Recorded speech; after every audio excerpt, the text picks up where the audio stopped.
కోపం అనేది మితంగా వ్యక్తీకరించబడినప్పుడు పూర్తిగా సాధారణంగా ఆరోగ్యకరమైన మానవ భావోద్వేగం.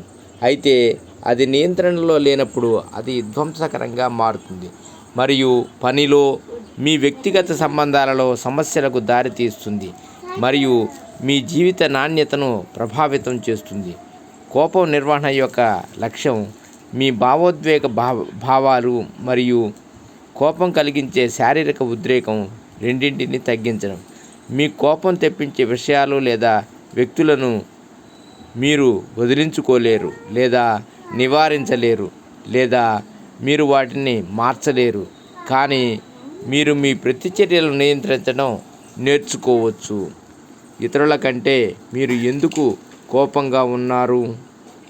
మీరు సులభంగా కోపానికి గురైతే అది నిరాశ, తక్కువ సహనం, చిరాకు మొదలైన వాటి ఫలితంగా ఉండవచ్చు. మీరు మీ దశకు చేరుకోలేరు మరియు చిన్న చిన్న పొరపాట్లకు సరిదిద్దడం వంటి పరిస్థితి ఏదో ఒక విధంగా అన్యాయంగా అనిపిస్తే ప్రత్యేకించి ఆగ్రహానికి గురవుతారు. కొన్నిసార్లు చిన్న చిన్న ట్రిగ్గర్స్ మాత్రమే మనలో కోపాన్ని రేకెత్తిస్తాయి. మీరు ఇలా చేసినప్పుడు కొన్ని సాధారణ ట్రిగ్గర్లు కావచ్చు: సంబంధాల సమస్యలు, కుటుంబ సమస్యలు లేదా వృత్తి సంబంధిత సమస్యలు వంటి వ్యక్తిగత సమస్యలను కలిగి ఉండండి. ప్రమాదం లేదా బాధాకరమైన అనుభవం వంటి ఏదైనా గత ఒత్తిడితో కూడిన అనుభవాన్ని గుర్తుంచుకోండి. ఎవరైనా బెదిరింపులకు గురవుతుంటే అది ఆ వ్యక్తి పట్ల కోపంగా కనిపిస్తుంది. ఇతరుల ముందు నిరుత్సాహంగా మరియు శక్తిహీనంగా, అంటే భయపెట్టినట్లు అనుభూతి చెందండి.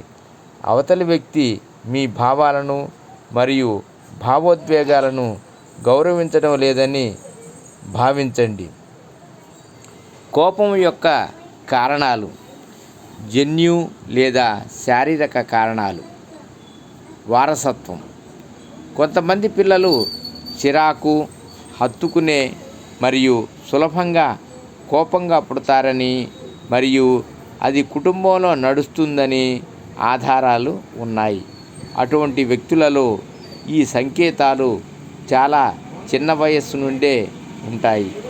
సామాజిక సంస్కృతికి ఒత్తిడి, కోపం తరచుగా ప్రతికూల భావోద్వేగంగా పరిగణించబడుతుంది మరియు ఆందోళన, నిరాశ లేదా ఇతర భావోద్వేగాలను వ్యక్తీకరించడం ఆమోదయోగ్యమైనదని మనందరికీ బోధించబడింది, కానీ కోపాన్ని వ్యక్తపరచడం కాదు. ఫలితంగా మేము దీన్ని ఎలా నిర్వహించాలో లేదా నిర్మాణాత్మకంగా ఛానల్ చేయటం ఎలాగో నేర్చుకోలేము. కుటుంబ నేపథ్యం: సాధారణంగా సులభంగా కోపం తెచ్చుకునే వ్యక్తులు అంతరాయం కలిగించే అస్తవ్యస్తమైన మరియు భావోద్వేగ సంభాషణలలో నైపుణ్యం లేని కుటుంబాల నుండి వచ్చారు. గత అనుభవాలు: మీరు గతంలో దుర్వినియోగం, గాయం లేదా బెదిరింపును ఎదుర్కొన్నట్లయితే, అంటే చిన్నతనంలో లేదా పెద్దవారిగా ప్రదర్శించబడినప్పుడు, మరియు ఆ సమయంలో మీ కోపాన్ని వ్యక్తపరచలేకపోతే, అంటే ప్రస్తుతం మీరు అనుభవిస్తున్న కోపం మీ గతంలో మీరు అనుభవించిన సంఘటనల ప్రతిబింబం అని అర్థం. కోపం నిర్వహణ కోసం చిట్కాలు: 1. మీరు మాట్లాడే ముందు ఆలోచించండి. క్షణికావేశంలో ఏదో ఒకటి చెప్పటం తర్వాత పశ్చాత్తాపం చెందటం చాలా సులభం. పరిస్థితి యొక్క స్పష్టమైన చిత్రాన్ని పొందటానికి కోపం వచ్చే ముందు మీరు ఎల్లప్పుడూ మీ ఆలోచనలను సేకరించడానికి కొంత సమయం కేటాయించాలి. 2. మీరు ప్రశాంతంగా ఉన్న తర్వాత మీ అసమ్మతిని తెలియజేయండి. మీరు స్పష్టంగా ఆలోచిస్తున్నప్పుడు మీ అసమ్మతిని దృఢంగా మరియు సున్నితంగా వ్యక్తం చేయటం సులభం అవుతుంది. మీ ఆందోళనలను అవసరమైతే స్పష్టంగా మరియు నేరుగా, నొప్పించకుండా లేదా నియంత్రించడానికి ప్రయత్నించకుండా మాత్రమే తెలియజేయండి. 3. శారీరకంగా చురుకుగా ఉండండి. పని ఒత్తిడిని తగ్గించడంలో సహాయపడుతుంది, తద్వారా కోపం తగ్గుతుంది. మీరు నిరుత్సాహానికి గురైతే మరియు మీ కోపం పెరిగిపోతుంటే చురుకైన నడక లేదా పరుగు కోసం వెళ్ళండి.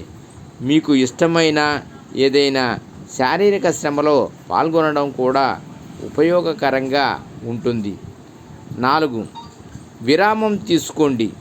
ఒత్తిడితో కూడిన రోజులో చిన్న విరామాలు ఇవ్వండి. కొన్ని క్షణాల నిశ్శబ్ద సమయం మీకు మంచి అనుభూతిని కలిగిస్తుంది. 5. పరిష్కారం కోసం మెదడు తుఫాను. మిమ్మల్ని పిచ్చిగా మార్చిన వాటిపై దృష్టి పెట్టే బదులు సమస్య పరిష్కారానికి కృషి చేయండి. కోపం దేనిని పరిష్కరించదని మరియు దానిని మరింత దిగజార్చుతుందని మీరు గుర్తు చేసుకోండి. 6. వదలడం నేర్చుకోండి. పగ పట్టుకోవద్దు. క్షమాపణ అనేది ఒక శక్తివంతమైన సాధనం. మీరు కోపం మరియు ఇతర ప్రతికూల భావాలను సానుకూల భావాలను అధిగమించడానికి అనుమతిస్తే మీరు మీ సొంత చేదు లేదా అన్యాయ భావనతో మిమ్మల్ని మీరు కబళించవచ్చు. 7.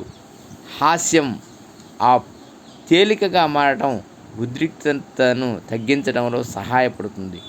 మీకు కోపం తెప్పించే వాటిని ఎదుర్కోవడంలో మీకు సహాయపడటానికి హాస్యాన్ని ఉపయోగించండి మరియు బహుశా విషయాలు ఎలా జరగాలి అనే విషయంలో మీకు ఏవైనా అవాస్తవ అంచనాలు ఉంటాయి. 8. సడలింపు సాధన. లోతైన శ్వాస వ్యాయామాలను ప్రాక్టీస్ చేయండి. విశ్రాంతి దృశ్యాన్ని ఊహించుకోండి లేదా టేక్ ఇట్ ఈజీ వంటి ప్రశాంతమైన పదం లేదా పదబంధాన్ని పునరావృతం చేయండి. 9. మీ ఆలోచనలను రాయండి. మీరు చెప్పలేనిది రాయగలరు. మీరు ఏమి అనుభూతి చెందుతున్నారో మరియు మీరు ఎలా స్పందించాలనుకుంటున్నారో రాసుకోండి. మీ కోపాన్ని వ్రాతపూర్వకంగా ప్రాసెస్ చేయటం వలన మీరు శాంతించవచ్చు మరియు మీ భావాలకు దారితీసే సంఘటనలను తిరిగి అంచనా వేయవచ్చు. 10. సంకోచం లేకుండా అవసరమైనప్పుడు హెల్ప్ని కోరండి.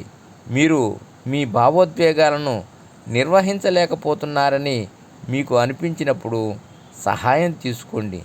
స్నేహితులు మరియు కుటుంబ సభ్యుల నుండి మద్దతు చాలా దూరం వెళ్ళవచ్చు మరియు మీ మనస్సును ప్రశాంతంగా ఉంచడంలో సహాయపడుతుంది. కోపం అనేది ఒక సాధారణ భావోద్వేగం, కానీ మీ కోపం నియంత్రణలో లేనట్లయితే లేదా మీ సంబంధాలపై ప్రభావం చూపుతున్నట్లయితే మీకు కోపం సమస్యలు ఉండవచ్చు. మానసిక ఆరోగ్య నిపుణుడు మీ కోపాన్ని అధిగమించడానికి మరియు దోహదపడే కారకంగా ఉండే ఏదైనా అంతర్లీన మానసిక ఆరోగ్య పరిస్థితులను గుర్తించడంలో మీకు సహాయపడగలరు. కోపం నిర్వహణ మరియు ఇతర చికిత్సలతో మీరు మీ కోపాన్ని అదుపులో ఉంచుకోవచ్చు. సర్వే జనా సుఖినో భవంతు. ఓం నమః శివాయ. ఓం నమ శివాయ.